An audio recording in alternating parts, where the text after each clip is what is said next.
Buenas tardes, jóvenes, ¿me escuchan?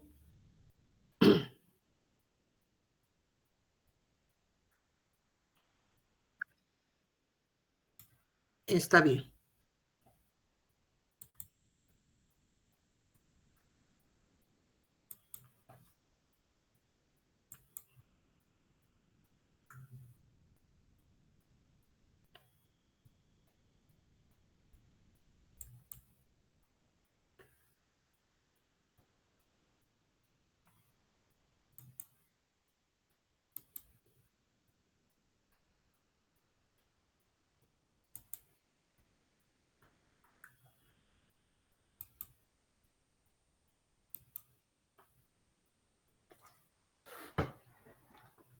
¿Pueden ver?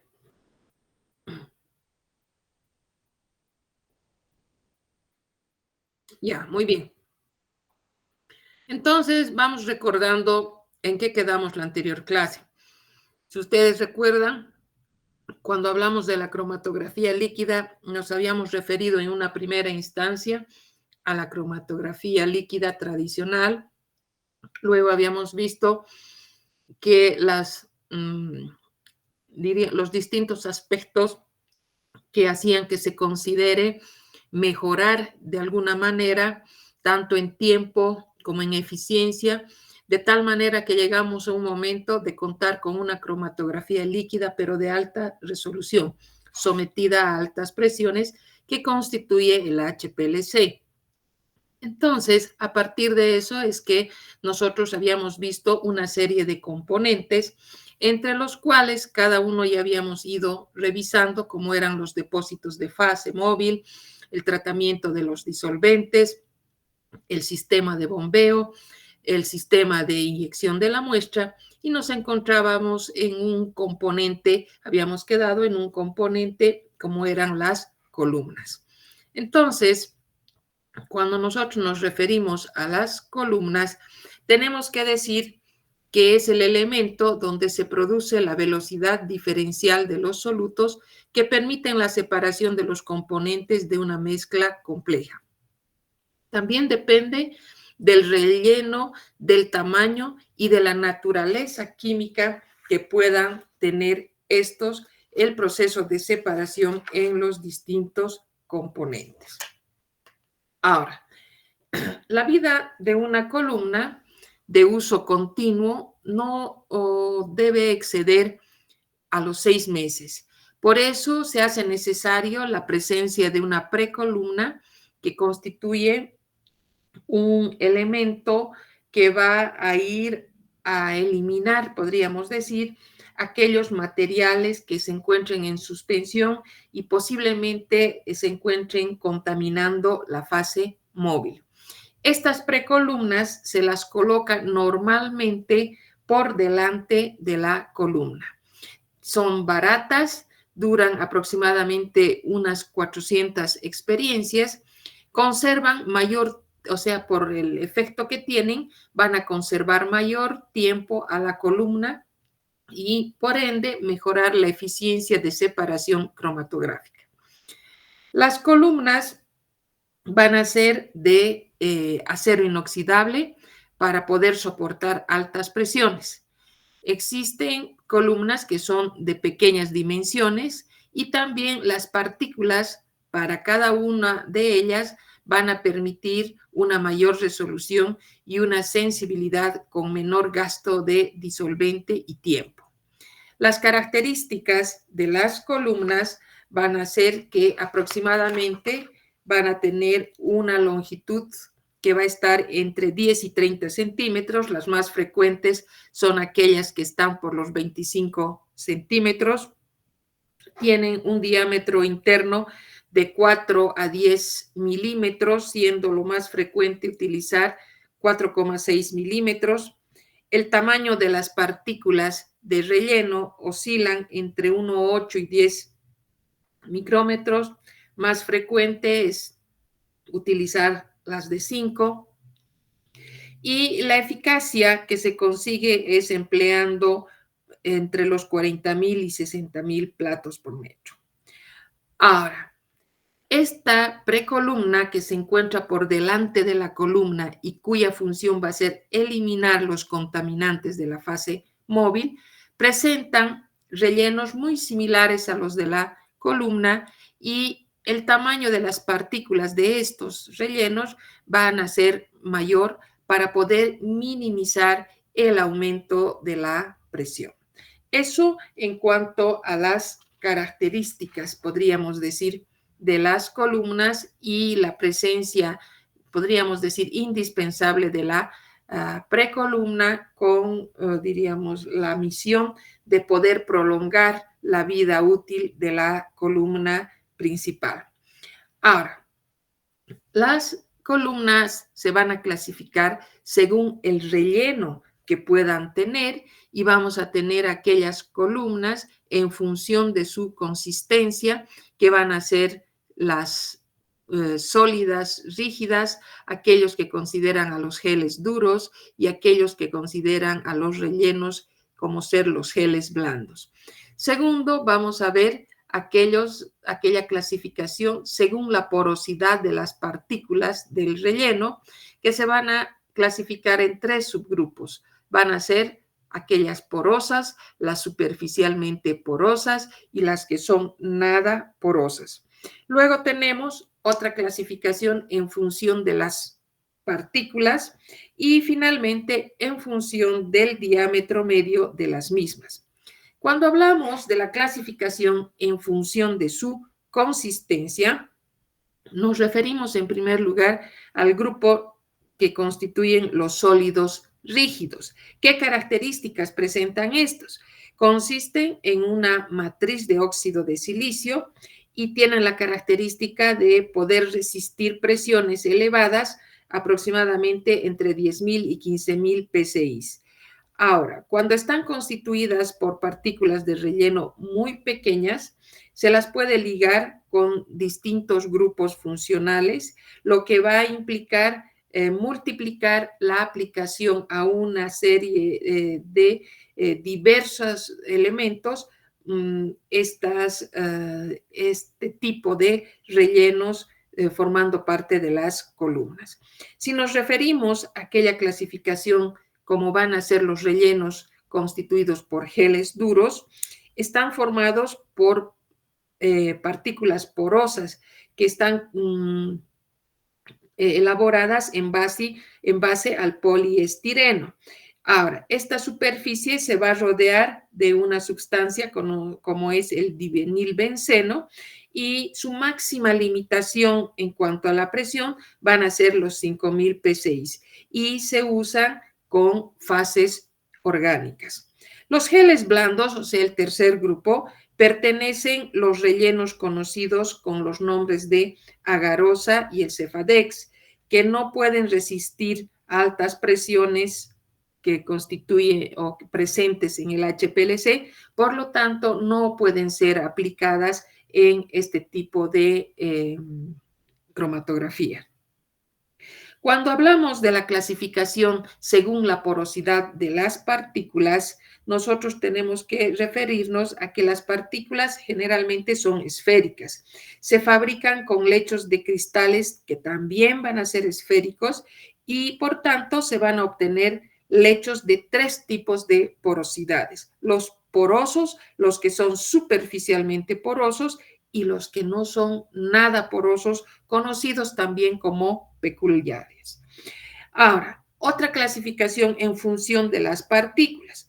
Actualmente se van a utilizar columnas que están constituidas por partículas totalmente irregulares para conseguir una mayor compacidad. Luego tenemos en función del diámetro medio de las partículas. En el HPLC normalmente se trabaja con rellenos que estén aproximadamente con unas 5 milímetros de diámetro de partícula, pero es aconsejable trabajar con partículas que tengan un tamaño aún menor para lograr una mejor resolución, aunque al disminuir el tamaño de estas partículas tenemos el problema de aumentar la presión. Hablemos ahora del otro componente fundamental después de las columnas que vienen a ser los sistemas de detección. Este componente conocido como el detector va a ser el elemento que va a estar ubicado a la salida de la columna y va a dar lugar o va a originar a la señal analítica que una vez que se la amplifique y sea registrada, va a dar lugar o va a originar al cromatograma.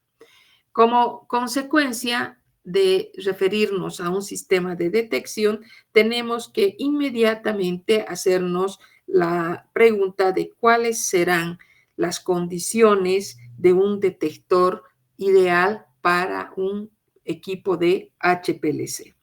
Como en la mayoría de los casos, un detector ideal para el HPLC debe tener una respuesta universal, debe tener una elevada sensibilidad, debe tener una capacidad para detectar un pequeño volumen y así evitar el ensanchamiento de los picos, debe producir un bajo ruido de fondo, no debe ser destructivo, debe ser robusto y obviamente debe ser barato y de fácil manejo.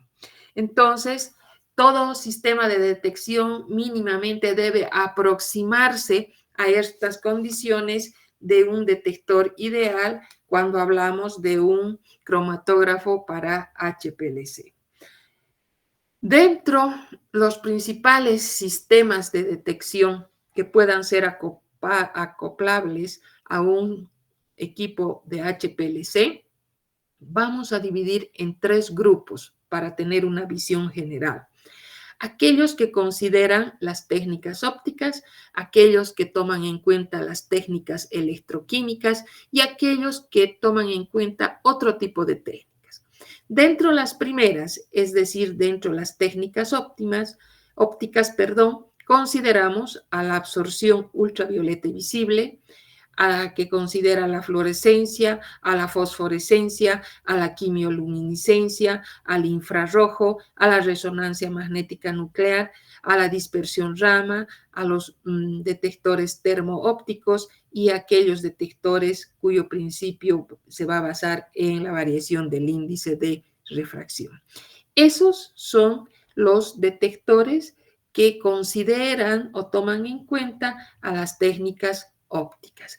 Existe otro grupo de detectores que toma en cuenta las técnicas electroquímicas, como ser la conductimetría, la potenciometría, la amperometría. Y finalmente tenemos aquellos que, muy al margen de estas dos que acabamos de mencionar, toman en cuenta la espectroscopía de masas y a la radiometría. Nosotros vamos a tomar en cuenta simplemente a un detector que tenga una gran aplicación, que lo encontremos en la mayoría de los equipos, que si bien presentará ventajas y también desventajas, pero que sea, diríamos, de bastante frecuencia en equipos comerciales que se encuentran en el medio. Y para eso nosotros vamos a tomar en cuenta aquellos detectores que consideran a la detección ultravioleta visible, que viene a ser la detección fotométrica. Los métodos basados en la absorbancia de la luz ultravioleta visible son los más empleados en equipos comerciales debido a su posibilidad para determinar un gran número de compuestos y grupos funcionales, así como también la facilidad del manejo a pesar de la limitación en cuanto a la sensibilidad, ya que la sensibilidad que presentan va a ser mucho menor que otros sistemas de detección que tal vez ya hayamos mencionado. La ventaja que presenta, como habíamos mencionado, o próxima a las condiciones de un detector ideal, está representada por su bajo costo y su sencillez. Como habíamos mencionado, dentro los inconvenientes tenemos la necesidad de métodos con poder de resolución bastante elevados. Luego tenemos que hablar de disolventes del empleo de disolventes transparentes y la necesidad de contar con patrones comerciales para la identificación. Entonces, se mide la absorbancia de todo lo que eluye en la columna a una determinada longitud de onda, o también se registra todo el espectro. Para minimizar el ensanchamiento de la banda que podría originar, el volumen de las cubetas debe ser inferior, debe ser lo menor posible, y debe encontrarse entre 1 y 10 microlitros. Vamos a ver que dentro de los detectores de absorción que cumplen con las condiciones y descripciones realizadas anteriormente, podemos considerar a 3 tipos de detectores. Aquellos que son de longitud de onda fija, bastante específicos, aquellos que son de longitud de onda variable, y finalmente tenemos aquellos conocidos como los diodo array. Este grupo, diríamos, o este tipo de detector es el más moderno, es el más actualizado, y conduce la luz mediante un sistema de diodos alineados y evita la dispersión. Simplemente vamos a hacer, como les podría decir, de una manera bastante simplificada, la descripción de este tipo de detector para no entrarnos en situaciones que van a ser, diríamos, mucho más complejas al referirnos al detector. Simplemente vamos a referir a este último caso, como es el diodo array, el más conocido, diríamos, o moderno, más moderno que los anteriores. Hemos dicho que conduce la luz mediante un sistema de diodos que van a estar alineados y evita la dispersión. Es, en otras palabras, una sucesión lineal ordenada de fotodiodos discretos en una especie de chip de circuitos integrados. Para espectroscopía se ponen en el plano de imagen de un espectrómetro para dejar que un rango de longitudes de onda se detecte simultáneamente. Los detectores de este tipo son generalmente útiles para recoger los espectros completos de absorción que se encuentran en el ultravioleta y en el visible, de aquellas muestras que van a pasar rápidamente a través de una celda. Además, este tipo de detector diodo array trabaja con el mismo principio de los detectores fotovoltaicos ya mencionados, o sea, los simples que conocemos. Pasamos ahora a referirnos a algunos tipos de cromatografía que deben ser considerados tanto por el principio que tengan y la aplicación que se les pueda dar. Y dentro de estos, en primer lugar, tenemos a la cromatografía de partición o de reparto.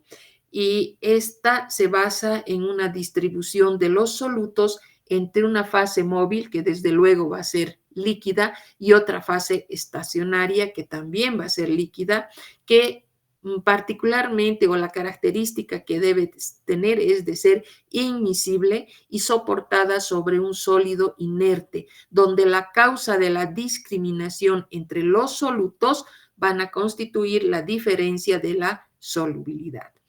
Y estos se pueden clasificar según la naturaleza de la fase líquidas implicada en 2 tipos, que van a ser las de fase normal, o sea, la cromatografía de partición de fase normal, y de la fase reversa o inversa.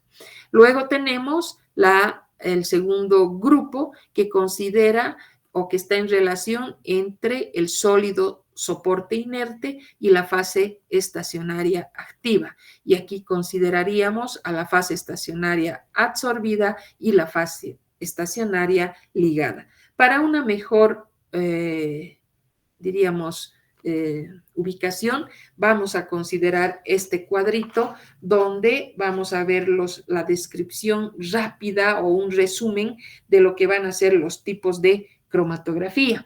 Hemos dicho, en todos los casos vamos a tener como fase móvil, vamos a considerar a un líquido. Por eso estamos hablando de la cromatografía líquida. Y si consideramos a la fase estacionaria, tenemos dos opciones: tomar en cuenta una fase estacionaria líquida y tomar en cuenta una fase estacionaria sólida. Cuando hablamos de la fase estacionaria líquida, nos estamos refiriendo a la cromatografía de reparto. Esta cromatografía de reparto se va a basar o se funda en la distribución de los solutos entre una fase móvil líquida, como estamos viendo, y otra fase estacionaria que también va a ser líquida, como podemos ver, pero que va a ser inmiscible, soportada sobre un sólido. Este sólido necesariamente tiene que ser inerte, donde la causa de la discriminación, la diferenciación entre los solutos van a ser los distintos tipos de solubilidad. Y por lo tanto, a partir de esto, nosotros vamos a considerar, es decir, de acuerdo a la naturaleza de la fase líquida que se va a tomar en cuenta, tenemos aquellas cromatografías que van a ser en fase normal y vamos a tener aquellas cromatografías en fase reversa o inversa, como podemos ver. Entonces, acá tenemos el tipo de cromatografía de reparto en fase normal, de reparto en fase inversa. Bien, ahora vamos a ver que luego tenemos otra clasificación según la relación entre el sólido soporte inerte y la fase estacionaria activa. Y aquí tomamos en cuenta a la fase estacionaria absorbida, que es la que retenida por una interacción físico-química de la fase estacionaria química con los sitios activos del sólido soporte. Y la fase estacionaria ligada, cuando se establece una especie de anclaje químico entre el sólido soporte y las moléculas de la fase estacionaria líquida. La aplicación que podemos dar, bueno, eso hablaremos posteriormente de las aplicaciones. Primero iremos describiendo lo que va a constituir la cromatografía por exclusión de tamaño, que tendremos en este segundo caso cuando nos referimos al tamaño que va a constituir el principio de la separación, de tal manera que tomamos en cuenta la cromatografía de exclusión de tamaño. En este caso, en esta cromatografía de exclusión por tamaño, también se la conoce como la cromatografía de filtración sobre geles. Es una técnica de gran valor porque se la va a aplicar generalmente a aquellas especies que tengan un elevado peso molecular. Los rellenos que se emplean en este tipo de cromatografía por exclusión por tamaño están constituidos por pequeñísimas partículas poliméricas o también pueden ser de sílice, que van a contener una especie de red de poros uniformes en los que se van a poder difundir las moléculas tanto del soluto como también las del disolvente. En una palabra, las moléculas van a ser atrapadas eficazmente en los poros y eliminados del flujo de la fase estacionaria, de la fase móvil con la que contamos. El tiempo de residencia media en los poros va a depender, en este caso, del tamaño efectivo de las moléculas del analito. Es decir, cuando las moléculas sean más grandes que el tamaño medio de los poros que están formando parte del relleno, van a ser excluidas y de esta manera no se retienen, no van a mantenerse acá y van a ser las primeras en ser eluidas. En cambio, si las moléculas que tienen diámetros serán pequeñas, serán de diámetros menores que los polos, pueden penetrar a través de ese laberinto de poros que hemos mencionado, de tal manera que serán atrapadas durante un mayor tiempo y por ende serán las últimas en eluir.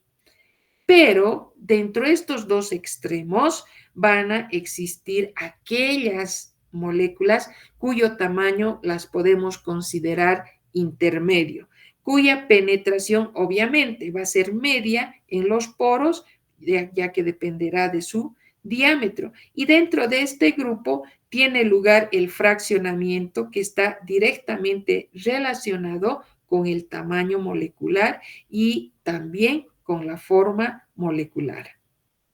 Estas separaciones que logramos o que denominamos por exclusión por tamaño no toman en cuenta, no implican una interacción ni química ni física entre los analitos y la fase estacionaria. De hecho, se procura evitar este tipo de interacciones, dado que originan o darían lugar a una mala eficacia de la columna. Y podríamos hablar como un ejemplo de aplicación, una separación de algún tipo de zumos de frutas donde podríamos contar con elementos como la glucosa, la fructosa, la sacarosa, etcétera, etcétera. Bien, entonces, una vez que nosotros hemos hablado de tomar en cuenta las moléculas grandes, que son las que van a pasar rápidamente, no son retenidas, las lentas que van a ser, diríamos, disminuyen, son retenidas, disminuyen su velocidad, por lo tanto serán las últimas en eluir, y tomamos en cuenta las intermedias que también presentan sus tamaños, ¿sí? Ahora, ya hemos dicho también que la característica de esta cromatografía va a ser la aplicación a compuestos de alto peso molecular. ¿Cuáles son esos compuestos de alto peso molecular? Hablaremos de los azúcares, hablaremos de las proteínas, hablaremos de algunos ácidos grasos, hablaremos de los polímeros también, que pueden estar incluidos.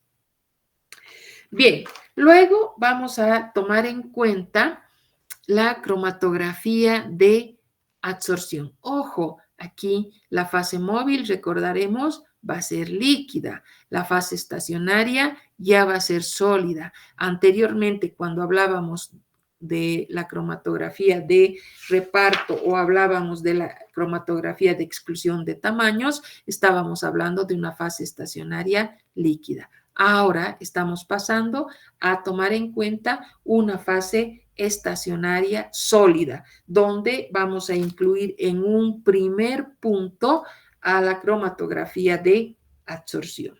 Como su nombre dice, se basa en los fenómenos de absorción sólido-líquido por las condiciones que podemos ver en nuestro resumen, directamente ubicarnos. Líquido, la fase móvil, fase estacionaria sólida.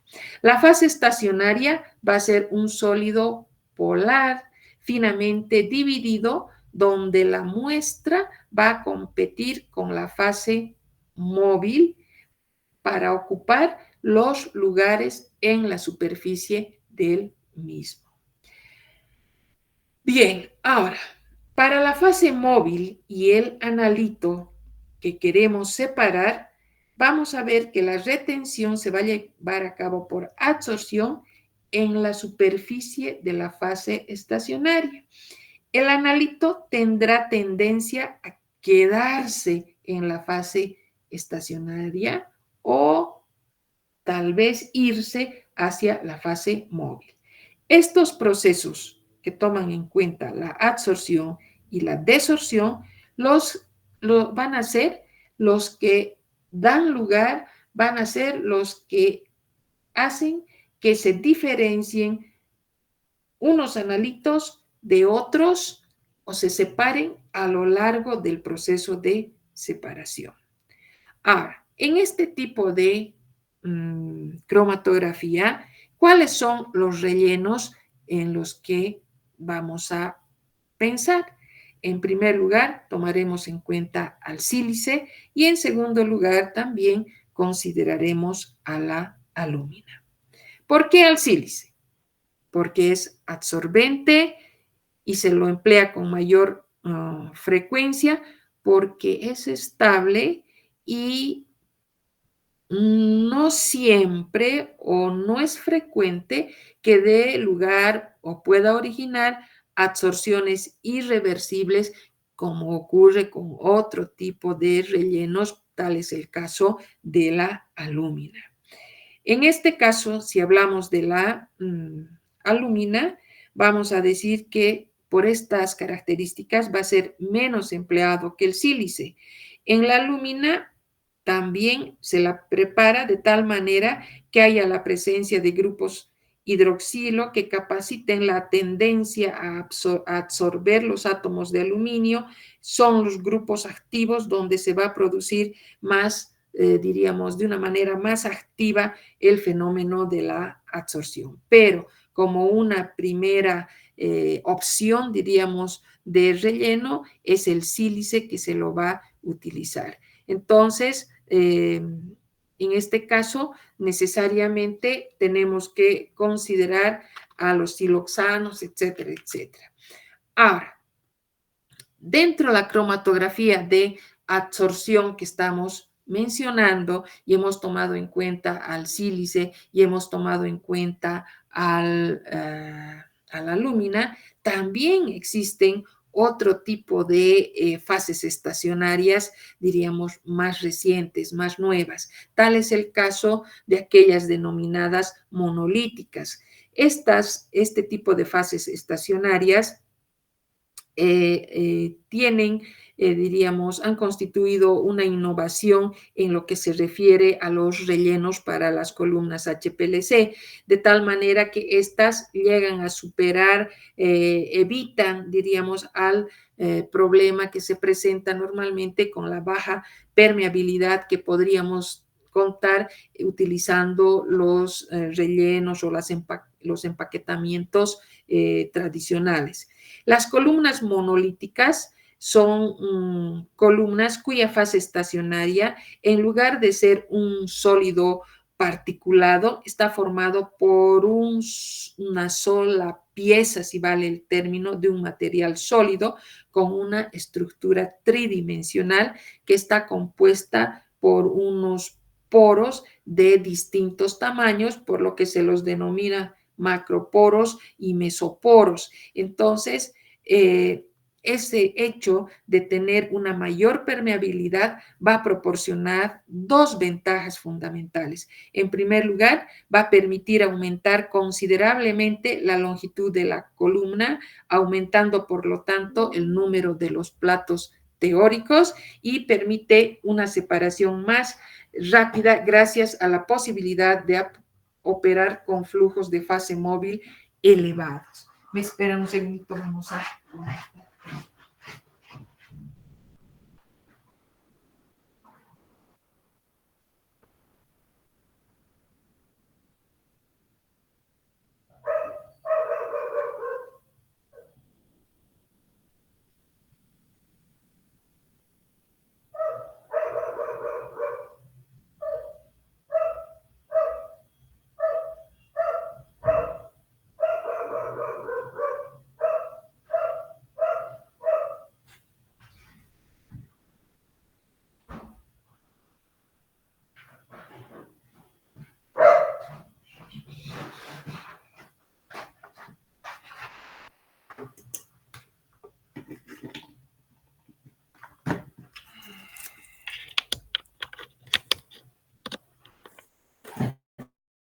Bien,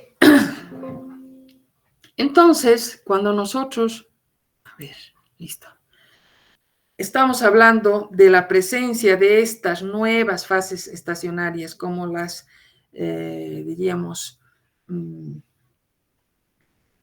las monolíticas, sabemos que nos van a permitir separaciones, obviamente, más rápidas, nos permiten la posibilidad de operar con flujos de fase móvil elevada y, lo más importante, sin perder la eficacia.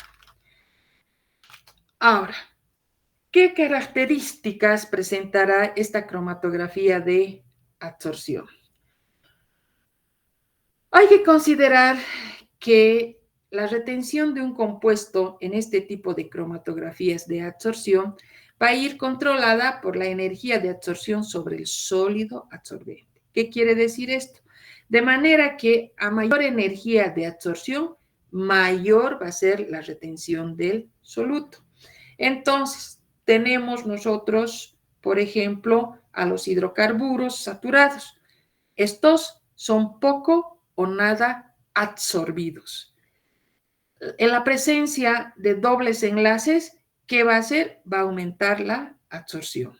La presencia de grupos o radicales van a tener o van a dar lugar a una variación en la retención. Y esto va a estar asociado bastante al grado de polaridad que tenga. Entonces, la presencia de radicales orgánicos que estén en la cercanía de los grupos funcionales también va a influir disminuyendo la retención. Por lo tanto, una de las características más importantes en la cromatografía de absorción es la posibilidad de separar compuestos isómeros, es decir, los isómeros cis serán aquellos que sean más retenidos que los isómeros trans. Eso en cuanto a las características de las cromatografías de absorción. Luego tenemos que hablar de aquellas cromatografías conocidas como de intercambio iónico, donde el principio de separación van a constituir las interacciones electrostáticas. A ver, ¿a qué nos referimos en este caso? La cromatografía de intercambio iónico o cromatografía iónica muchas veces está vinculada a aquellos métodos actuales muy eficaces para la separación o la determinación de iones basados en el uso de resinas de intercambio iónico. Empezó más o menos a partir de los años 60, cuando se demostró que se podían resolver de manera muy rápida y muy fácil aquellas mezclas que tenían cationes o aniones a través de procesos de separación empleando las columnas de HPLC que estaban rellenas con resinas de intercambio catiónico o aniónico. Estos procesos de intercambio iónico se van a basar, como vemos acá, en los equilibrios de intercambio entre iones de una disolución y los iones del mismo signo que están en la superficie de un sólido insoluble que sea de elevada masa molecular. Para esto existen muchas resinas con distintos grupos aniónicas. Todas ellas van a tener un carácter ácido-base que podrá ser fuerte o podrá ser débil. Y la separación se va a producir por la tendencia que tengan los iones a quedarse en la resina o en la fase móvil.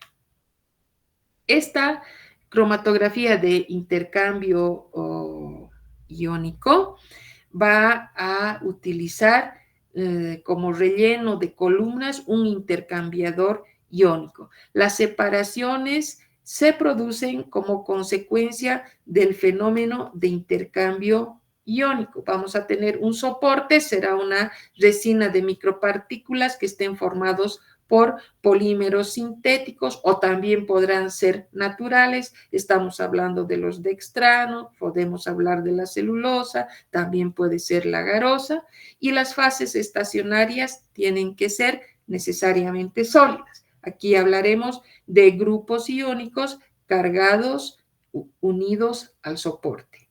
Y para eso, dependiendo la carga positiva y los intercambiadores aniónicos negativos, por ejemplo, tendremos una cromatografía aniónica, y en el caso contrario, cuando la carga sea negativa y los intercambiadores sean catiónicos positivos, hablaremos de una cromatografía catiónica. La fase móvil va a ser líquida, naturalmente, un disolvente que anule la interacción electrostática, Y obviamente tendremos que considerar las dos posibilidades del empleo de gradientes, que podrán ser gradientes de pH, o también podríamos hablar de gradientes iónicos, es decir, un cambio de carga en el caso de los pHs, de los gradientes de pH, un cambio de carga de las moléculas de la muestra, o si estamos refiriéndonos a los gradientes iónicos, a una competencia por los grupos cargados. Ahora, los tipos de intercambiadores que se pueden considerar en este tipo de cromatografía pueden ser las resinas de poliestireno y de ácido poliacrílico. También podemos hablar de la celulosa, como hemos dicho, el dextran o otro tipo de intercambiadores. Podemos hablar de también la posibilidad de emplear los intercambiadores inorgánicos que se emplean específicamente en aquellas separaciones donde se requieren condiciones químicas extremas. ¿A qué nos referimos con esas condiciones químicas extremas? Por decirles, altas temperaturas, elevados niveles de radiación, disoluciones que sean muy básicas o el empleo de oxidantes demasiado fuertes. Entonces, esas son las características de la cromatografía de intercambio iónico, y obviamente simplemente estamos nombrando, nosotros estamos mencionando los tipos de resinas con las que podemos trabajar. Ya no vamos a referirnos estructuralmente cuáles serán sus características y la forma de reaccionar con cada uno de los grupos que pudiesen estar presentes. Pasamos pues entonces a referirnos al último grupo de la cromatografía líquida, cuando la fase estacionaria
Doctora, su micrófono está cerrado. No se le escucha nada, doctora.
¿Ahora me escuchan? Sí, doctora. Sí, doctora. Bien, estábamos en el último grupo de cromatografías, ¿no? La cromatografía de afinidad que yo recuerde. Sí. Bien, este último grupo se basa en las interacciones específicas entre moléculas. Es decir, tenemos muchas veces complejos, el caso, por ejemplo, de las hormonas. Las hormonas que tienen que tener su receptor, ¿no es cierto? Tienen que formar el complejo. Los antígenos con el anticuerpo. Una proteína con un cofactor, es decir, que necesariamente tienen que tener especificidad para unirse, si vale el término. Entonces, en este caso, surge esta cromatografía de afinidad porque el soporte van a estar constituidos por micropartículas hidrofílicas que no tienen carga, son inertes y son estables. Para esto se utiliza como soporte a la agarosa o también acrílica. Y la fase estacionaria va a ser sólida, que van a ser ligandos específicos con alguna afinidad por alguno de los analitos que van a tener que ser ligandos específicos unidos a la matriz. Es decir, la fase móvil continúa siendo la fase líquida y va a ser una solución que va a poder anular, que va a poder disminuir la afinidad con el ligando de la fase estacionaria. Este tipo de cromatografía que nosotros hablamos o mencionamos y nos referimos a la cromatografía de afinidad, diríamos, podemos definirlas como interacciones con una afinidad biológica que puedan presentarse. Y un ejemplo claro viene a ser pues este tipo de situaciones donde existen interacciones totalmente específicas, totalmente predeterminadas, únicas entre las moléculas, hormona, receptor, antígeno, anticuerpo, proteína, cofactor, tal es el caso del ATP, por ejemplo, donde necesariamente vamos a tener que proceder a trabajar con soportes con algunas características que se traten de micropartículas hidrofílicas sin cargas, inerte, estables. Tal es el caso, por ejemplo, de la agarosa. Una fase estacionaria, desde luego, que va a ser sólida. Vamos a utilizar a los ligandos específicos unidos a la matriz y una fase móvil líquida, una solución que se tendrá que seleccionar que tenga la característica de anular o de disminuir la afinidad con el ligando de la fase estacionaria. Esos son los principales diríamos, tipos de cromatografía que podemos considerar. Y es bueno también a continuación referirnos a algunos pasos que deben seguirse o tener una idea de los pasos para ir desarrollando un método cromatográfico. En primer lugar, siempre tenemos que empezar por definir los objetivos del método a desarrollar. ¿Qué es lo que estamos buscando al desarrollar este método? En un principio nos referimos, vamos a utilizar con fines cualitativos, vamos a utilizar con fines cuantitativos, o nuestro objetivo va a ser el aislamiento de un determinado elemento, de un determinado compuesto presente en esa muestra con la que estamos trabajando. Entonces, a partir de esto, definimos los objetivos del método a desarrollar.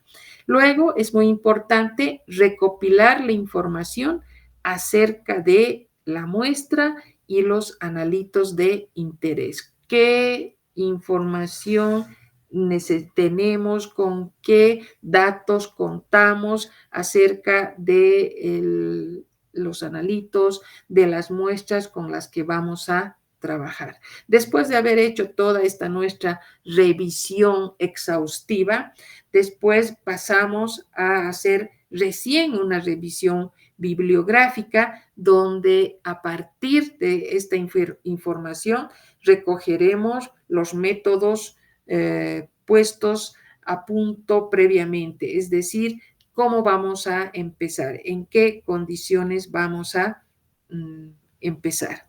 Y luego viene un punto muy importante, que es el desarrollo inicial del método. ¿Qué significa esto? ¿Qué tipo de selección de fase móvil vamos a utilizar? ¿Qué tipo de fase estacionaria? ¿Cuál será el tipo de detector que nos interese? ¿Cómo se procederán a realizar los estudios de cromatografías iniciales?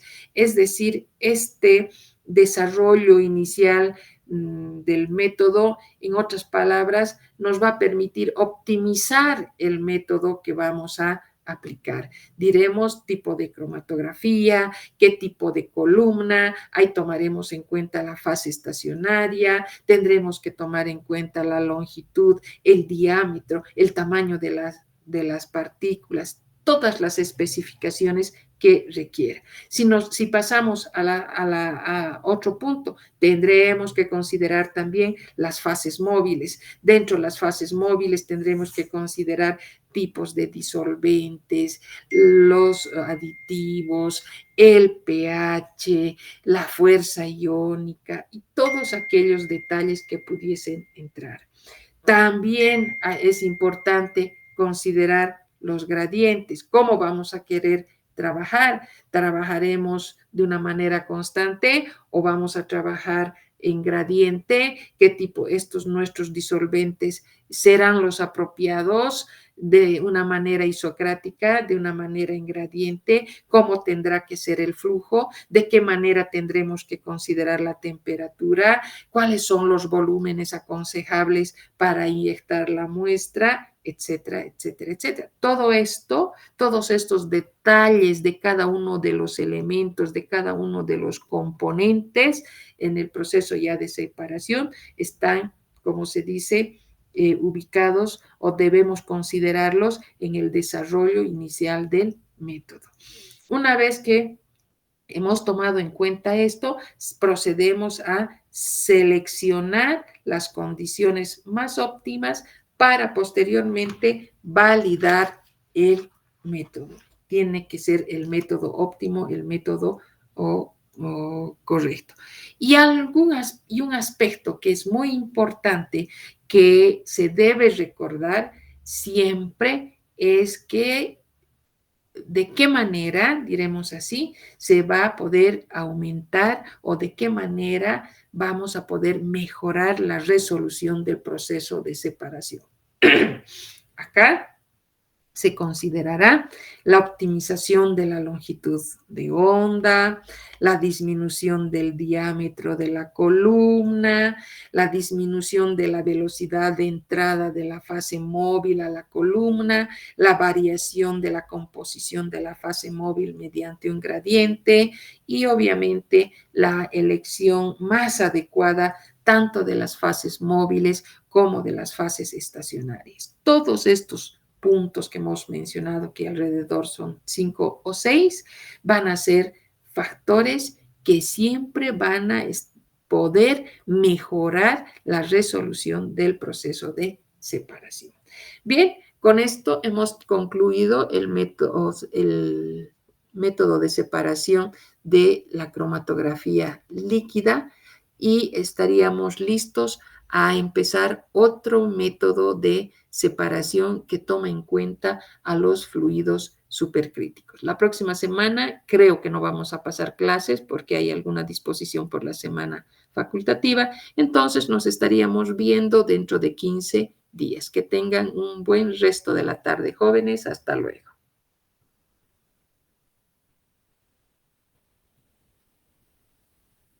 Hasta luego, doctora.